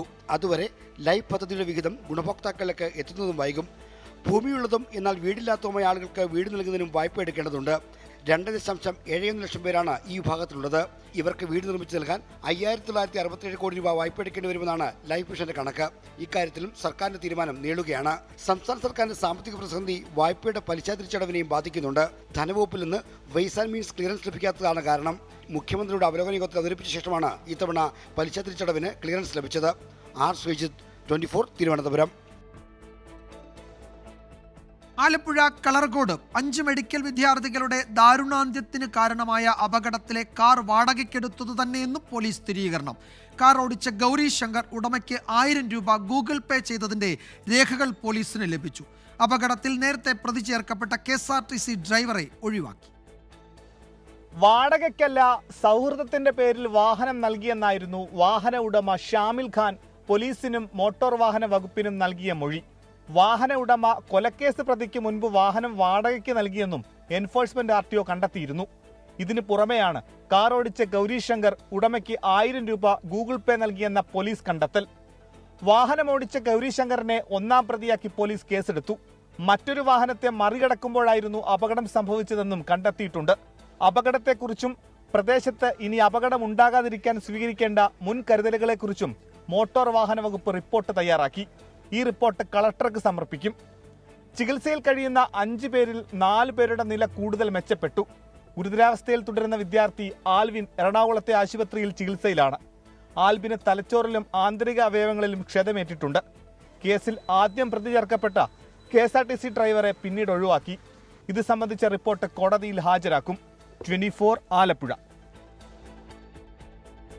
സംസ്ഥാന ശിശുക്ഷേമ സമിതിയിലെ മുഴുവൻ കുട്ടികൾക്കും മെഡിക്കൽ പരിശോധന നടത്താൻ തീരുമാനം. 2.5 വയസ്സുകാരിയെ ക്രൂരമായി ഉപദ്രവിച്ച സംഭവം പുറത്തു വന്നതിന് പിന്നാലെയാണ് സർക്കാർ നടപടി. അതേസമയം ശിശുക്ഷേമ സമിതി പിരിച്ചുവിടണമെന്ന് പ്രതിപക്ഷ നേതാവ് VD സതീശൻ ആവശ്യപ്പെട്ടു. ശിശുക്ഷേമ സമിതിയിലെ 2 വയസ്സുള്ള കുഞ്ഞിന്റെ ജനനേന്ദ്രിയത്തിൽ മുറിവേൽപ്പിച്ച് ഉപദ്രവിച്ച ക്രൂരത പുറത്തു വന്നതിന് പിന്നാലെ മുൻ ജീവനക്കാർ ചില വെളിപ്പെടുത്തലുമായി മുന്നോട്ട് വന്നിരുന്നു. സംഭവം രഹസ്യമായി വെച്ചതിലടക്കം സമിതിയിലെ ആയമാർക്കെതിരെ പോലീസ് കേസെടുത്തിരുന്നു. ഇതിന് പിന്നാലെയാണ് സംസ്ഥാന ശിശുക്ഷേമ സമിതിയിലെ മുഴുവൻ കുഞ്ഞുങ്ങളെയും അടിയന്തര മെഡിക്കൽ പരിശോധന നടത്താൻ തീരുമാനിച്ചത്. പ്രത്യേക സംഘത്തിൽ മാനസികാരോഗ്യ വിദഗ്ധരുമുണ്ടാകും. ഇവരുടെ കൗൺസിലിംഗിൽ എന്തെങ്കിലും തരത്തിലുള്ള പീഡന വിവരം പുറത്തു വന്നാൽ ശക്തമായ നടപടിയെടുക്കാനാണ് തീരുമാനം. കൃത്യമായ ഇടവേളകളിൽ മോണിറ്ററിംഗ് സമിതിയെ കൊണ്ട് മിന്നൽ പരിശോധന നടത്താനും തീരുമാനിച്ചിട്ടുണ്ട്. ശിശുക്ഷേമ സമിതിയിൽ പുതുതായി നിയമിക്കുന്ന ആയമാരുടെ പശ്ചാത്തലമടക്കം പരിശോധിക്കുമെന്ന് മന്ത്രി വീണ ജോർജ്. ഇങ്ങനെയുള്ള ആളുകളുടെ ഒരു പ്രവർത്തനം വിലയിരുത്തും തീർച്ചയായിട്ടും. അതോടൊപ്പം പുതിയ ആളുകളെ നിയമിക്കുമ്പോഴും അവരുടെ ഒരു സൈക്കോ സോഷ്യൽ ഒരു അനാലിസിസ്, ഒരു എക്സ്പേർട്ട് ഒപ്പീനിയൻ ഒക്കെ എടുത്ത് പരിശോധിക്കണം എന്നുള്ളത് തന്നെ ആണ്. ശിശുക്ഷേമ സമിതിയിലെ നിയമനങ്ങൾ മുഴുവൻ പാർട്ടിക്കാരാണെന്നും ക്രിമിനലുകൾ ഉൾപ്പെടുന്ന സമിതിയെ പിരിച്ചുവിടണമെന്നും പ്രതിപക്ഷ നേതാവ് VD സതീശൻ. ശിശുക്ഷേമ സമിതി അടിയന്തരമായി അത് പിരിച്ചുവിടണം. ക്രിമിനലുകളുടെ താവളമാണ് ശിശുക്ഷേമ സമിതിയുടെ നേതൃത്വത്തിൽ ഇരിക്കുന്ന ആളുകൾ. അവിടെ നടത്തുന്ന അപ്പോയിന്റ്മെന്റ്സ് മുഴുവൻ എന്തൊരു അപമാനമാണ് ഈ സംസ്ഥാനത്തിൽ. സംസ്ഥാനത്ത് ആകെയുള്ളത് 500ഓളം ശിശു പരിപാലന കേന്ദ്രങ്ങളാണ്. 24 തിരുവനന്തപുരം. അനിശ്ചിതത്വങ്ങൾക്കൊടുവിൽ മഹാരാഷ്ട്രയിലെ പുതിയ സർക്കാരിന്റെ സത്യപ്രതിജ്ഞ ഇന്ന് നടക്കും. മുഖ്യമന്ത്രിയായി ദേവേന്ദ്ര ഫട്നാവിസും ഉപമുഖ്യമന്ത്രിമാരായി ഏകനാഥ് ഷിൻഡെയും അജിത് പവാറും സത്യപ്രതിജ്ഞ ചെയ്യും. വൈകിട്ട് 5:30 മുംബൈയിലെ ആസാദ് മൈതാനിയിലാണ് സത്യപ്രതിജ്ഞ ചടങ്ങ്. പ്രധാനമന്ത്രി നരേന്ദ്രമോദി ഉൾപ്പെടെയുള്ളവർ ചടങ്ങിൽ പങ്കെടുക്കുന്നുണ്ട്. ശ്രീനാഥ് ചന്ദ്രൻ വിവരങ്ങൾ നൽകും മുംബൈയിൽ നിന്ന്. ശ്രീനാഥ്, മന്ത്രിമാരുടെ കാര്യത്തിൽ ധാരണയായിട്ടുണ്ടോ? ഏതൊക്കെ വകുപ്പുകൾ എന്നതിലും തീരുമാനമായിട്ടുണ്ടോ? വിജയകുമാർ, ഏതായാലും 5:30യോടെ സത്യപ്രതിജ്ഞാ ചടങ്ങുകൾ നടക്കും. അതിനുള്ള ഒരുക്കങ്ങളൊക്കെ തന്നെ ആസാദ് മൈതാനിൽ പൂർത്തിയായി കഴിഞ്ഞിരിക്കുന്നു. ദേവേന്ദ്ര ഫട്നാവിസും ഒപ്പം അജിത് പവാറും ഏകനാഥ് ഷിൻഡെയുമാണ് ഇന്നിപ്പോൾ സത്യപ്രതിജ്ഞ ചെയ്യുന്നത്. ഈ വകുപ്പുകളുടെ കാര്യത്തിലാണ് യഥാർത്ഥത്തിൽ ഇനി അങ്ങോട്ടുള്ള ഒരു തർക്കം നിലനിൽക്കുന്നത്. ആഭ്യന്തര വകുപ്പ് വിട്ടു നൽകാൻ BJP ഒരുക്കമല്ല. അത് വേണമെന്നുള്ള നിലപാടിൽ ഷിൻഡെയും കഴിഞ്ഞ ദിവസങ്ങളിൽ ഉറച്ചു നിന്നാണ്. പക്ഷേ ഇന്നത്തെ ഏറ്റവും ഒടുവിൽ നമുക്ക് ലഭിക്കുന്ന വിവരങ്ങൾ അനുസരിച്ച് ആ ഒരു നിലപാടിൽ നിന്ന് ഷിൻഡെ പുറകോട്ട് പോയിട്ടുണ്ട് എന്നതാണ് ലഭിക്കുന്ന സൂചനകൾ. അങ്ങനെയെങ്കിൽ നഗരവികസനം അടക്കമുള്ള ചില പ്രധാനപ്പെട്ട വകുപ്പുകളാവും ഷിൻഡെക്ക് പകരമായി ലഭിക്കുക. ധനകാര്യ വകുപ്പ് ഏതായാലും അജിത് പവാറിന് തന്നെയായിരിക്കും എന്നതാണ് മനസ്സിലാക്കുന്നത്. ഏതായാലും 3 പേരുടെ സത്യപ്രതിജ്ഞ മാത്രമാണ് ഇന്ന് നടക്കുന്നത്. അതിനുശേഷം മറ്റു മന്ത്രിമാരുടെ സത്യപ്രതിജ്ഞകൾ രാജ്ഭവനിൽ വെച്ച് നടക്കും എന്നതാണ് നമുക്ക് ലഭിക്കുന്ന സൂചനകൾ. അതിന് മുന്നോടി ഈ മന്ത്രിസഭാ വികസന സമയത്താണ് കൂടുതൽ ഈ വകുപ്പ് വിഭജനവുമായി ബന്ധപ്പെട്ട ഒരുപക്ഷെ തർക്കങ്ങളൊക്കെ ഉണ്ടെങ്കിൽ അത് പുറത്തേക്ക് വരികയും ചെയ്യുക. ഏതായാലും പ്രധാനമന്ത്രി അടക്കം അമിത്ഷാ അടക്കമുള്ള പ്രമുഖരെ ഈ ചടങ്ങിലേക്ക് പ്രതീക്ഷിക്കുന്നുണ്ട്. ഏതായാലും 2000-ഓളം VVIPകളെ ഈ ചടങ്ങിലേക്ക് പ്രതീക്ഷിക്കുന്നു.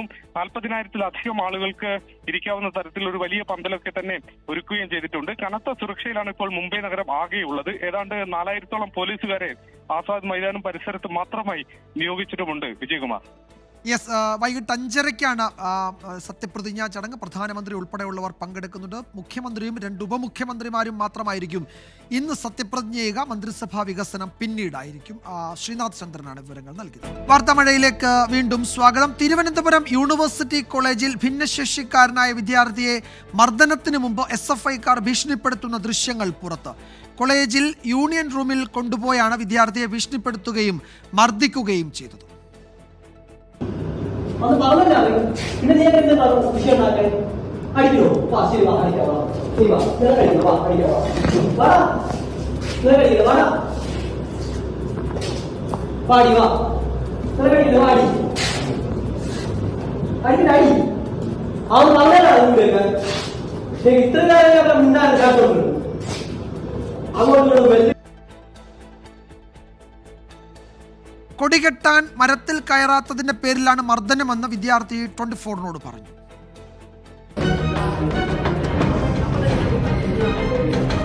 തിരുവനന്തപുരം തിരുവനന്തപുരം യൂണിവേഴ്സിറ്റി കോളേജിൽ കഴിഞ്ഞ ദിവസം പുറത്തു വന്നൊരു പരാതിയുണ്ട്. അത് ഈ SFIക്കെതിരെയാണ്. ഒരു ഇടിമുറി ആരോപണവും വിവാദവും ഒക്കെയായിരുന്നു. ഇപ്പോൾ അതിൽ ഈ മർദ്ദനമേറ്റു എന്ന് പരാതിപ്പെട്ട വിദ്യാർത്ഥി ഇപ്പോൾ നമ്മളോടൊപ്പം ചേരുകയാണ്. എന്തായിരുന്നു ആ ദിവസം ഉണ്ടായ സംഭവം? ആ ദിവസം ഞാൻ കോളേജ് കഴിഞ്ഞിട്ട് എൻ്റെ ഒരു ഫ്രണ്ട് ഉണ്ട്, ഫസ്റ്റ് ഇയറാണ് പഠിക്കുന്നത്. അവൻ എക്സാം 4:30 കഴിയുന്നത്, ഫസ്റ്റ് ഇയർ ആയതുകൊണ്ട്. അപ്പോൾ ഞാൻ അവനെ വെയിറ്റ് ചെയ്താണ് നിൽക്കുന്നത് വീട്ടിലോട്ട് പോകാൻ. അപ്പോൾ അത് പറയും അവിടെ വെയിറ്റ് ചെയ്തിരുന്നപ്പോൾ ഇവർ കോളേജിൽ വന്ന് ഇതേപോലെ തോരണം അഴിക്കാൻ വേണ്ടി മരത്തി കാരണം ഇത് വരുന്ന ഡിസ്ക് ഒക്കെ പിടിച്ച് അങ്ങോട്ട് മാറ്റിയാണ്. ഞാൻ പറഞ്ഞു പറ്റത്തില്ല, കാലിന് സ്വാധീനം ഇല്ലാത്തതുകൊണ്ട് പറ്റത്തില്ല എന്ന് പറഞ്ഞു. അപ്പോൾ പറഞ്ഞു പ്രാദേശികമായിട്ട് നീ പ്രവർത്തിക്കുന്ന പറ്റിയിൽ പിന്നെ നീ കോളേജ് പ്രവർത്തിച്ചാൽ എന്ത് ചെയ്യുന്നു പറഞ്ഞ് മോശപരമായിട്ട് എന്നെ പറയുകയും അവിടെ കാലിനെ പറ്റി കളിയാക്കി എന്നെ അവിടുത്തെ യൂണിയൻ റൂമിൽ കൊണ്ടുപോവുകയും ചെയ്തു. അവിടെ പോയി പറഞ്ഞ് അവിടെ യൂണിറ്റ് പ്രസിഡന്റും സെക്രട്ടറി ഉണ്ടായിരുന്നു. യൂണിറ്റ് പ്രസിഡന്റ് എന്റെ മുഖത്തടിച്ചിട്ട് എന്റെ യൂണിറ്റ് പ്രസിഡന്റാണ്. അതായത് നിങ്ങൾ ഈ SFIയുമായി ബന്ധപ്പെട്ട തോരണങ്ങൾ അഴിക്കാത്തതിനാണ്, അതായത് ഈ പാർട്ടി പ്രവർത്തനത്തിൽ പങ്കെടുക്കാത്തതിനാണ്. പാർട്ടി അവർക്ക് വ്യക്തിപരമായിട്ട് മുമ്പേ ഉണ്ടായിരുന്നു, പക്ഷെ അവർക്ക് വേറെ കാരണങ്ങൾ ഇല്ലാത്തത് കൊണ്ടാണ് ഈ കാരണം വെച്ച് എന്നെ കൊണ്ടുപോയി അവിടെയിട്ട് മർദ്ദിക്കുകയായിരുന്നു. അവർ ചെന്ന് മുഖത്തടിച്ചിട്ട് എന്റെ ഈ കാലിൽ ഷൂസ് ഇട്ട് ഇറക്കി ചവിട്ടിയായിരുന്നു. സ്വാധീനത്തിന്റെ കാലിൽ ഷൂസ്. അമൽചന്ദ് അവിടുത്തെ യൂണിറ്റ് പ്രസിഡന്റ് SFIയുടെ. അങ്ങനെ അവർ ചെയ്ത്. അപ്പോൾ ഞാൻ ഇതിന്റെ വിളി കേട്ട് എൻ്റെ ഒരു സുഹൃത്ത് പുറത്തുണ്ടായിരുന്നു. അവൻ കയറി, ഞാൻ ഫസ്റ്റ് ചെയ്ത് അവൻ കയറി വന്ന് ചേട്ടാ വയ്യാത്ത കാലിൽ അടിക്കില്ലെന്ന് പറഞ്ഞപ്പോൾ അവനെയും മർദ്ദിച്ചതിന് ശേഷം ഈ യൂണിറ്റ് സെക്രട്ടറിയായ വിധു വന്നിട്ട് നിനക്ക് കിട്ടാനുള്ള കിട്ടിയ നിന്നെ മുമ്പേ നോക്കിയിട്ടൊക്കെയായിരുന്നു, അതാണ് ഇനി നീ എന്ത് ചെയ്യുന്നു കാണിക്കട്ട്. എന്നെ 6 മണി വരെ 1 മണിക്കൂറത്തോളം എൻ്റെ അത് പിടിച്ചിരുത്തിയിരുന്നു. ഞാൻ ഇറങ്ങി പോകാൻ നേരത്താണ് ഈ കമ്പി മാറി അമൽചന്ദ് അടിക്കുന്നത്. കമ്പ് പോലത്തെ എന്തോ വെച്ച് അടിക്കുന്നത്, തലക്കടിച്ച് ഇറങ്ങി പോകാൻ നേരം. എന്നിട്ട് പറഞ്ഞ് ഈ വിവരം നീ ഇനി പുറത്തു പറഞ്ഞാൽ നിന്റെ വീട്ടിൽ കയറി വിട്ടും, നിന്റെ ഈ 2 കാലിനെ അടിച്ചോടിക്കും എന്നൊക്കെ പറഞ്ഞു. ഞാൻ സ്റ്റേഷനിൽ പരാതിപ്പെട്ടിട്ടുണ്ടായിരുന്നു, കണ്ടോൺമെന്റ് സ്റ്റേഷനിൽ പരാതിപ്പെട്ടിട്ടുണ്ടായിരുന്നു. ഏതായാലും ഇതാണ് ഈ വിദ്യാർത്ഥി ഇപ്പോൾ പറഞ്ഞിരിക്കുന്ന കാര്യം. അദ്ദേഹം പറഞ്ഞ ഏറ്റവും പ്രധാനപ്പെട്ട കാര്യം അദ്ദേഹം ഭിന്നശേഷിക്കാരനാണ് എന്നുള്ള കാര്യം അറിയാമായിരുന്നു, അത് വ്യക്തമായിരുന്നു. അത് അറിഞ്ഞിട്ട് അത്തരത്തിൽ ഈ പ്രവർത്തനങ്ങളിൽ പങ്കെടുക്കാത്തതിന്റെ പേരിൽ അദ്ദേഹത്തെ ക്രൂരമായി ആക്രമിച്ചു, തലക്കടിച്ചു എന്നൊക്കെയുള്ള കാര്യങ്ങളാണ് അദ്ദേഹം ഇപ്പോൾ നമ്മളോട് വ്യക്തമാക്കിയത്. ക്യാമറാമാൻ അഭിലാഷ് ചുഴങ്കോടിനൊപ്പം ഷഫീദ് റാവുത്തർ, 24 തിരുവനന്തപുരം. സംഭവത്തിൽ അന്വേഷിച്ച് നടപടി എടുക്കുമെന്നാണ് മന്ത്രി ഡോക്ടർ ആർ ബിന്ദു പ്രതികരിച്ചത്. ആരും നമുക്ക് പരാതി തന്നിട്ടില്ല. ഭിന്നശേഷി കമ്മീഷണറും ഒന്നും അതുമായി ബന്ധപ്പെട്ട് അറിയിച്ചിട്ടില്ല. അത് പരിശോധിക്കുന്നുണ്ട്. തീർച്ചയായിട്ടും വസ്തുനിഷ്ഠമായിട്ട് കാര്യങ്ങൾ പരിശോധിച്ച് നടപടി സ്വീകരിക്കും. ഷഫീദ് റാവുത്തർ വിവരങ്ങൾ നൽകും തിരുവനന്തപുരത്ത് നിന്ന്. ഷഫീദ്, ഇതിൽ മർദ്ദനമേറ്റു എന്ന പരാതിക്കാരന്റെ വിശദാംശങ്ങളും അയാളുടെ മറുപടിയും നമ്മൾ കണ്ടു. ഇതിൽ SFIയുടെ പ്രതികരണം വന്നിട്ടുണ്ടോ?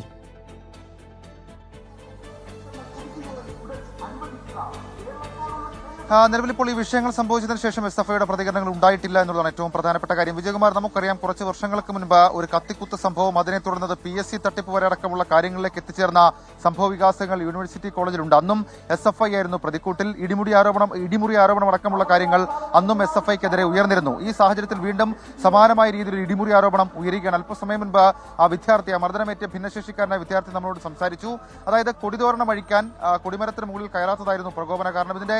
ഇതിനൊരു വാശി എന്ന രീതിയിലാണ് യൂണിറ്റ് റൂമിലേക്ക് കൊണ്ടുപോയി യൂണിറ്റ് പ്രസിഡന്റ് ഉൾപ്പെടെയുള്ള ആളുകൾ മർദ്ദിച്ചത്. അദ്ദേഹം പറയുന്നു കാലിൽ ചവിട്ടി, അതായത് വയ്യാത്ത അദ്ദേഹത്തിന്റെ വൈകല്യമുള്ള കാലിൽ ചവിട്ടി. അതിനുമപ്പുറത്തേക്ക് അദ്ദേഹത്തിന്റെ പുറത്ത് മർദ്ദിച്ചു. കമ്പ് വടികൊണ്ട് അദ്ദേഹത്തിന്റെ തലക്കടിക്കുന്ന സാഹചര്യത്തിലേക്ക് ഇറങ്ങിപ്പോരാൻ നേരം തലക്കടിക്കുന്ന സാഹചര്യത്തിലേക്ക് കാര്യങ്ങൾ പോയി. ഏതായാലും ഈ വിഷയത്തിൽ കന്റോൺമെന്റ് പോലീസ് കേസെടുത്തിട്ടുണ്ട്, ഇദ്ദേഹത്തിന്റെ മൊഴി രേഖപ്പെടുത്തിയിട്ടുണ്ട്.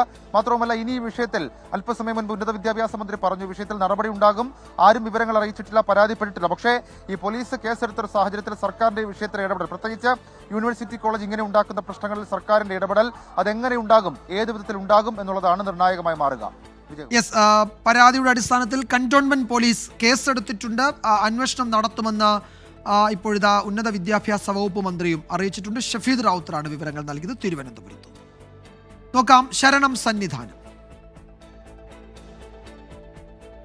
സൈക്കിൾ പ്യൂർ അഗർബത്തി ശരണം സന്നിധാനം സമർപ്പിക്കുന്നത് അഗർബത്തി എന്നാൽ സൈക്കിൾ.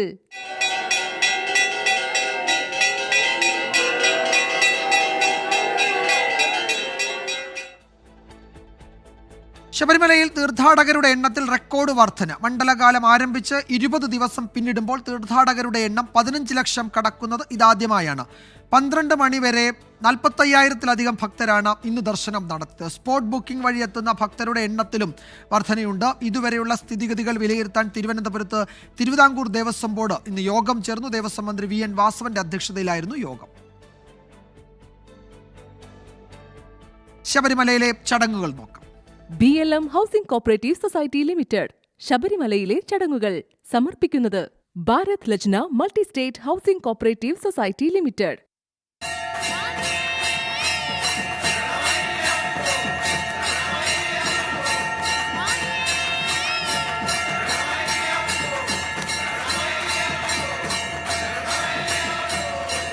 പഞ്ചാബ് മുൻ ഉപമുഖ്യമന്ത്രി സുഖ്ബീന്ദർ സിംഗ് ബാദലിനെതിരായ വധശ്രമ കേസിൽ പ്രതി നരൈൻ സിംഗ് ചൗര ഭീകരവാദിയായിരുന്നുവെന്ന് പോലീസ്. പ്രതി പാകിസ്ഥാനിൽ പോയി പരിശീലനം നേടിയിട്ടുണ്ട് എന്ന് പോലീസ് പറഞ്ഞു. അതേസമയം അമൃത്സറിലെ സുവർണ ക്ഷേത്രത്തിലെ സുരക്ഷാ ക്രമീകരണങ്ങൾ ശക്തമാക്കി. പഞ്ചാബ് മുൻ ഉപമുഖ്യമന്ത്രി സുഖ്ബീർ സിംഗ് ബാദലിനെ സുവർണക്ഷേത്ര കവാടത്തിൽ വെച്ച് വെടിവെക്കാൻ ശ്രമിച്ച നരൈൻ സിംഗ് മുൻ ഭീകരവാദിയെന്ന് പോലീസ് കണ്ടെത്തി. പ്രതി 1980-കളിൽ ഖലിസ്ഥാൻ ലിബറേഷൻ ആർമിയുടെ ഭാഗമായി പാകിസ്ഥാൻ സന്ദർശിച്ചിരുന്നു. പാകിസ്ഥാനിൽ നിന്നും ആയുധം കടത്തിയതടക്കം നിലവിൽ 20ഓളം കേസുകൾ പ്രതി നേരിടുന്നുണ്ട്. നിലവിൽ മറ്റ് ഭീകര സംഘടനകളുമായി സമ്പർക്കത്തിലുണ്ടോ എന്നും പ്രതിയിൽ നിന്നും പിടികൂടിയ 9mm പിസ്റ്റൾ എങ്ങനെ ലഭിച്ചു എന്നും പോലീസ് അന്വേഷിക്കുന്നുണ്ട്. ഇയാളോടൊപ്പം കൂട്ടാളികൾ ഉണ്ടായിരുന്നോ എന്നറിയാൻ CCTV ക്യാമറകൾ പരിശോധിച്ചു വരികയാണ്. വധശ്രമം സുഖ്ബീർ സിംഗ് ബാദലിന്റെ പ്രതിച്ഛായ മെച്ചപ്പെടുത്താനുള്ള രാഷ്ട്രീയ നാടകമാണോ എന്നതുൾപ്പെടെ അന്വേഷിക്കുമെന്ന് പോലീസ്. ਅਜੇ ਤੱਕ ਤਾਂ ਜਿਹੜੀ ਉਹਦੇ ਪੁੱਛਗਿੱਛ 'ਚ ਗੱਲ ਸਾਰੀ ਚੱਲ ਰਹੀ ਹੈ ਔਰ CCTV ਵੀ ਅਸੀਂ ਦੇਖ ਰਹੇ ਹਾਂ ਕੋਲੈਬੋਰੇਟ ਕਰਨ ਨੂੰ ਕਿ ਉਹ ਇਕੱਲਾ ਹੀ ਸੀ ਕਿ ਉਹਦੇ ਨਾਲ ਕੋਈ ਹੋਰ ਸਾਥੀ ਵੀ ਸੀ. ਉਹ ਸਾਰਾ ਟੈਕਨੀਕਲ ਤੇ ਜਿਹੜੀ ਔਨ ਸਪੌਟ ਇਨਵੈਸਟੀਗੇਸ਼ਨ ਉਹ ਸਾਰੀਆਂ ਚੀਜ਼ਾਂ ਰਿਵੀਲ ਕਰੇਗੀ. അതേസമയം സുഖ്ബീർ സിംഗ് ബാദലിന് നേരെയുണ്ടായ വധശ്രമത്തിന്റെ പശ്ചാത്തലത്തിൽ അമൃത്സർ സുവർണ ക്ഷേത്രത്തിലെ സുരക്ഷാ പരിശോധനകൾ കർശനമാക്കി. സിഖ് മത കോടതി അകാൽ തഖ്ത് വിധിച്ച ശിക്ഷയനുസരിച്ച് സുഖ്ബീർ സിംഗ് ബാദൽ ക്ഷേത്രത്തിൽ ഇന്നും സേവന പ്രവർത്തനങ്ങളിൽ ഏർപ്പെട്ടിരിക്കുകയാണ്. 24 ഡൽഹി. ഇപ്പോഴത്തെ കാലാവസ്ഥാ റിപ്പോർട്ട്. ഇപ്പോഴത്തെ കാലാവസ്ഥ സമർപ്പിക്കുന്നത് Berger paints 100 years of trust.